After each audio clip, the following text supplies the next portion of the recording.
Is this the best dunk that didn't count in NBA history? A lot of late game situations. Ja in the late game situation.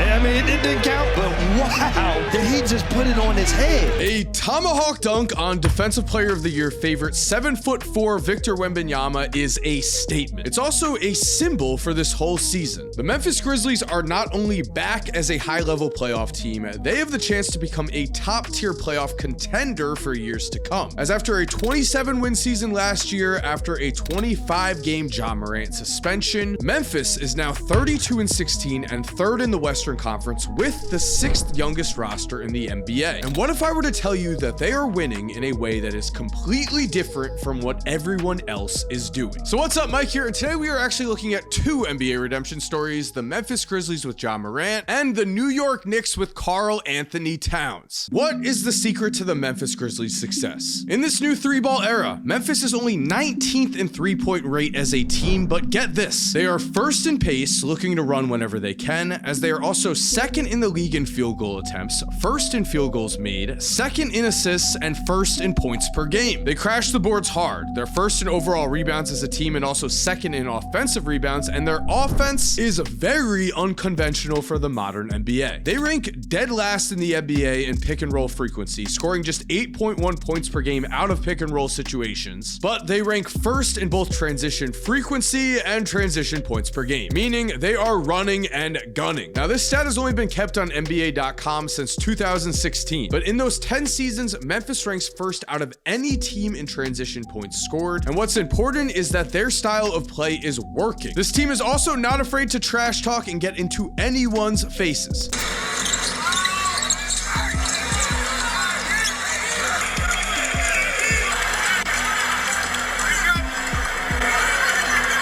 Memphis is using their depth to their advantage. The most any player plays on this team is Desmond Bane, who averages just 30.1 minutes per game. And while we are definitely going to get into Ja Morant, Jaren Jackson Jr. continues to prove he is one of the best bigs in the league. Named the 2023 Defensive Player of the Year at just 23 years old. Now at 25, Jackson has played in 46 of the Grizzlies' 48 games and was just named an All-Star. His base stats are impressive: 22.8 points, 6.2 rebounds, 1.6 blocks, and 1.2 steals per game. But remember, this is a team that isn't playing their starters a ton. Jackson Jr.'s per 36 minute numbers are elite: 27.7 points, 7.5 rebounds, 2 blocks, and 1.6 steals a game per 36 minutes, with absolutely elite defense. Now, Jaren, Bane, and Ja do form a type of big three, but it is the Grizzlies' depth that is setting them apart. 6'8" Jalen Wells is one of the NBA's best underdog stories so far. He played 2 seasons at Division II Sonoma State before transferring to Washington State last season, where he then was a second-round pick and was immediately Western Conference Rookie of the Month in November. He is one of several young players who has stepped up on this roster. I want to highlight specifically Zach Edey, who Draymond Green called soft. He's big enough to possibly have fooled people that he could be a little tough. And now nobody believe you. Y'all gotta stop breeding these soft dudes, man. But after that call-out, Edey has proven to be nothing less than an enforcer.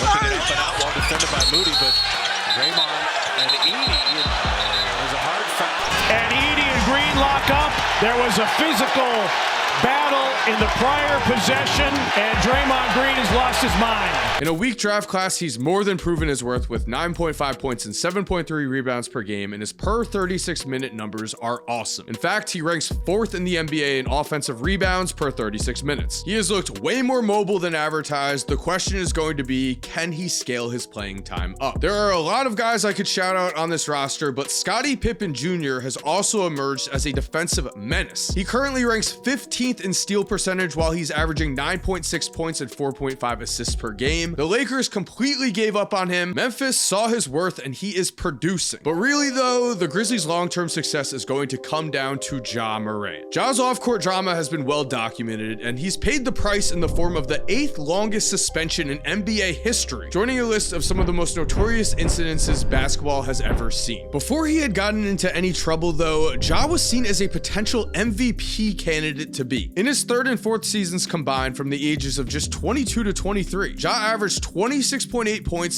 7.4 assists, and 5.8 rebounds per game. He was clearly one of the NBA's brightest stars. So this is the Grizzlies' biggest question. Will we see superstar Ja Morant again? This year he's been good with 20.3 points, 7.5 assists, and 4.2 rebounds a game. It is great to see him back out there playing and producing at a high level, but if Memphis is going to take a leap and take down a team like the Oklahoma City Thunder going forward, with an MVP candidate in Shai Gilgeous-Alexander, they are going to need Ja Morant to take a leap. Remember though, in just the 2022 season, after winning 56 games and finishing second in the Western Conference, it was the Grizzlies who were seen as the league's best young core. People thought they were destined to make the NBA Finals soon. In that season, the Grizzlies would lose to the eventual champion Golden State Warriors in the second round of the playoffs. It was expected that Memphis would learn from this loss, gain the experience a young team normally does, then start pushing for finals type runs. We just saw this happen with the Boston Celtics. Memphis, though, due to injuries and the off-court issues, fell off a cliff, winning just 27 games last season, but now they are back. If Ja can show us that MVP caliber talent he has shown us before, the sky is going to be the limit for Memphis. Looking at the New York Knicks, stars do not come around often, and when you have a chance to trade for one, you most likely should take it. When Karl Anthony Towns was traded, many were questioning that star label, but Cat has been proving everyone wrong, averaging 24.6 points, good for 14th in the league, and a career-high 13.7 rebounds per game, good for second in the NBA. Cat was just named an all-star starter, but his toughness has always been questioned.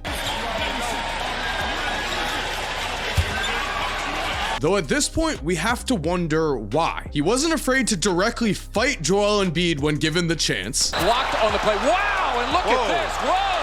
Embiid going at it with Karl Anthony Towns.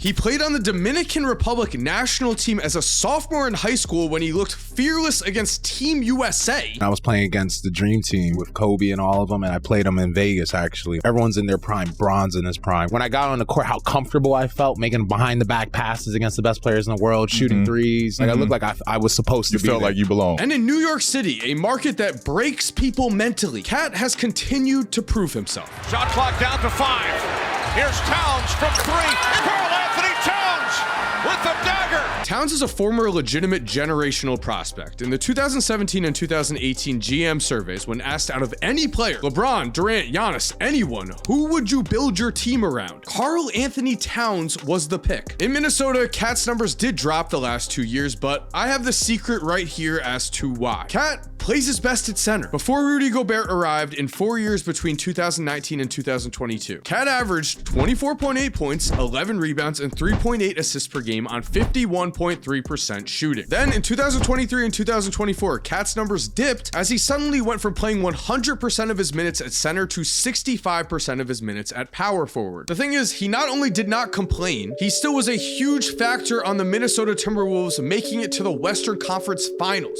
showing to me his true character and competitiveness. And now with the Knicks playing all of his minutes at center again, Cat has emerged as an X factor for a team that wants to break through in the playoffs and reach or win the title. Minnesota said they moved Cat for salary cap reasons, okay, but if Cat was producing like this for them, would they still have moved him? The Timberwolves again made the Western Conference Finals last year, and now they're 7th in the West. It is the Knicks who are reaping the rewards of that trade, as the Knicks currently have the second best offense in the entire NBA. The only thing holding them back from true championship contention is on the defensive end. New York ranks just 14th. The loss of Isaiah Hartenstein has hurt New York defensively and has certainly helped the Thunder. For New York last season, Hartenstein ranked 19th in defensive win shares, 5th in defensive rating, and 3rd in defensive box score plus minus. But the problem actually hasn't come with interior defense. The Knicks rank dead last in opponent three-point shooting percentage. This is in a league that is taking more threes than ever before. We know Jalen Brunson is not a high-level defender, but that is not his role. The Knicks defense is supposed to be centered around Josh Hart, Mikal Bridges, and OG Anunoby. Those three players have only missed one game combined, but this supposed to be fearsome wing duo that is supposed to be wreaking havoc on NBA offenses has been struggling. Both Bridges and Anunoby have minus ratings in defensive box score plus minus, although recently Knicks fans have said that the two of them have been clicking, and the Knicks are on a current 5-game win streak. They sit just 1 game game back of the Celtics for second place in the East. It feels like somehow the Knicks have become a sleeper for winning the NBA championship this season, with both the Thunder and the Cavs emerging as titans. But if the Knicks can continue to play as a top level offense and get their defense to a top 10 level as well, they are going to be very dangerous when the playoffs come around. So there we have it. Thank you for watching. I hope you enjoyed today's video. If you are new to the channel, make sure to subscribe and turn on post notifications. That way you never miss another video. If you're still here watching, you are awesome and we all know it. And as always, have an awesome day and